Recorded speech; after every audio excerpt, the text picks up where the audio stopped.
You've been lied to about what it takes to succeed. People say it's about being smart, or having the right connections, or just getting lucky. None of that is the real game changer. The number one skill that builds wealth, power, and real peace? It's emotional control. Not sexy, not glamorous, but it's the truth. I used to think success was about hustling harder or being in the right room. But everything changed when I learned how to manage my emotions. That one shift took me from burnout and frustration to building a business, growing real wealth, and living a life on my terms. And today on the Passive Path, I'm going to show you exactly how to master emotional control. Not in a theoretical way. We're talking daily habits, how you show up, how you stay calm, how you get results. Because once you get this, everything changes. Stick around. We're breaking it down step by step. And if you're serious about mastering this, hit like, subscribe to the Passive Path, and drop a comment telling me which emotional habit you're ready to fix. Now let's get into it. Let's start with the foundation. Emotional control makes you money. Why? Because it leads to consistency, and consistency builds trust with yourself and with others. When people trust you, they invest in you, they support you, they follow your lead. But trust doesn't start with them.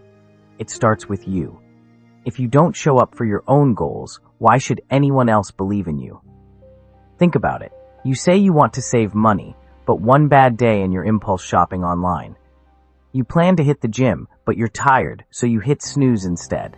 You tell yourself you'll start that side hustle, but Netflix wins again. That's not a lack of ability. That's emotion running your life.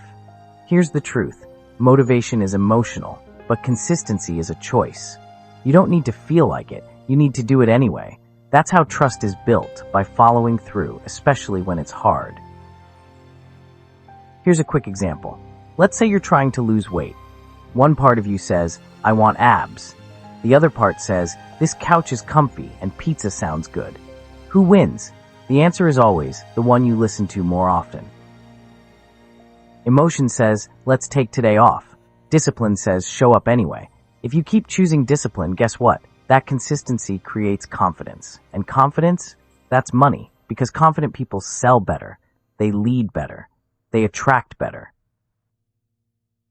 If you want people to trust you with their money, their time, their business, you have to trust yourself first. And that starts with showing up, no matter how you feel. Here's your first step. Identify where you're inconsistent. Pick one habit. Make a non-negotiable daily commitment to it.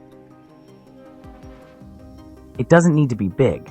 Start by showing up 5 minutes earlier, sending the follow-up email, logging every expense. Small actions, repeated consistently, change your identity, and your identity determines your income. So what happens when your emotions still try to sabotage your focus? That's where compartmentalization comes in, and it's a game changer. Let's talk about that in the next section. You don't need motivation to win. You need consistency. Motivation fades. Consistency compounds. It's not fun. It's not flashy, but it works. Consistency is how you build self-respect, and self-respect is what builds confidence. Confident people don't wonder if they'll follow through. They know they will. That certainty is powerful. You don't need to guess your way through life. You need a routine that runs without emotion. Emotion says, skip the hard stuff. Consistency says, we're doing it anyway. Here's a practical way to begin. Start small. Pick one thing you're not consistent with. It could be how you manage money, how you eat, how you sleep, how you communicate, or how you follow up with people. Don't wait for a better mood. Don't wait for inspiration. Start now. The moment you feel resistance, that's your signal to act. Do one thing you said you'd do, no matter how small. If it's saving $5, sending one email, drinking water instead of soda, do it. Every time you show up, your brain starts to believe you. I do what I say I'll do. And when you believe that, everything changes. People start trusting you more. They follow your lead. They invest in your work. They open doors for you. But it starts with you. You show up for your goals. You show up for your promises. And if you're inconsistent, fix that now, not later. Now. Pick one area of your life where you're falling short. You already know what it is. Now fix it. That's the first domino. Keep showing up there, and the rest gets easier. This is what separates high earners from the rest. Not brilliance, not connections, just boring, consistent execution. If you're tired of starting over, stop quitting. So now you're showing up. But what happens when life throws chaos your way? Let's get into how to stay focused when everything around you is falling apart. Life doesn't come at you in order. Good and bad things happen on the same day, sometimes in the same hour. You could win a new client in the morning and lose a contract by lunch. You could get praised in one meeting and criticized in the next. Most people let one bad moment ruin everything else. They carry frustration from one area into another and wonder why nothing moves forward. That's emotional chaos, and it kills results. Here's the fix: compartmentalization. Separate your life into buckets. Each goal, each responsibility, each meeting, each moment. Give it its own space. Don't let problems from one bucket poison the others. You had a fight with your partner? Don't bring that to work. Your team dropped the ball? Don't bring that home to your kids. One bad thing doesn't get to ruin everything. You're not being fake. You're being focused. Here's how to make it practical. Use your calendar. Set blocks for each priority. Treat each one like a reset. Morning work session, that's one compartment. Afternoon meeting, that's another. That's a fresh start. Don't drag your stress from one block to the next. Think of every hour as a clean slate. You're the same person, but now you're in a new lane. That new lane needs your full focus. You're not being cold, you're being effective. If your life feels like it's not moving, check your compartments. Are you letting one frustration slow down everything? Results tell the truth. If your health is slipping, something else is bleeding into that time. If your business is flat, maybe personal stress is leaking in. If your relationships feel off, maybe work pressure is creeping in. Strong compartmentalization creates balance. Balance creates progress. Progress builds wealth. If all your buckets are improving, you're on track. If most are stuck, something's crossing boundaries. Fix it at the source. Protect each compartment. Give it your full presence. That's how you stay productive when life gets messy. And if you want to go even further, learn how to control emotion in the one place most people lose it. Let's talk about how to regulate emotion at work. Work is not the place for emotional chaos. Only one emotion belongs at work: celebration, and only when it's tied to results. That means no gossip, no outbursts, no pity parties. If you're bringing frustration, tears, or drama to work, you're slowing everyone down. Work isn't therapy, it's execution. If you want to succeed, keep your emotions in check. Feel them, yes, but don't dump them on your team. Here's the rule. Ask yourself, can the person I'm venting to fix this? If not, keep it to yourself. This is what strong professionals do. They feel things. They process privately. They show up ready. Don't mistake emotion for connection. Real leadership is calm. If you're tired, sad, overwhelmed, okay, acknowledge it. Then get back to work. Nobody's coming to manage your mood. And that's not cruel. That's reality. The workplace rewards results. You don't get paid more for being emotional. You get paid more for solving problems. If you want to cry, cry, but cry in private. Then come back with focus. That's emotional control. It doesn't mean you're cold. It means you're reliable. There's a difference. You want people to follow you? Don't make them manage you. Be the calm in the chaos. This is why high-performing companies work. They run lean. They run clear. They run drama-free. They don't waste time untangling personal stories. They push toward a shared goal. If you want to rise at work, drop the baggage. Bring clarity. Bring solutions. Bring energy. Everything else, leave it at the door. Now let's go deeper.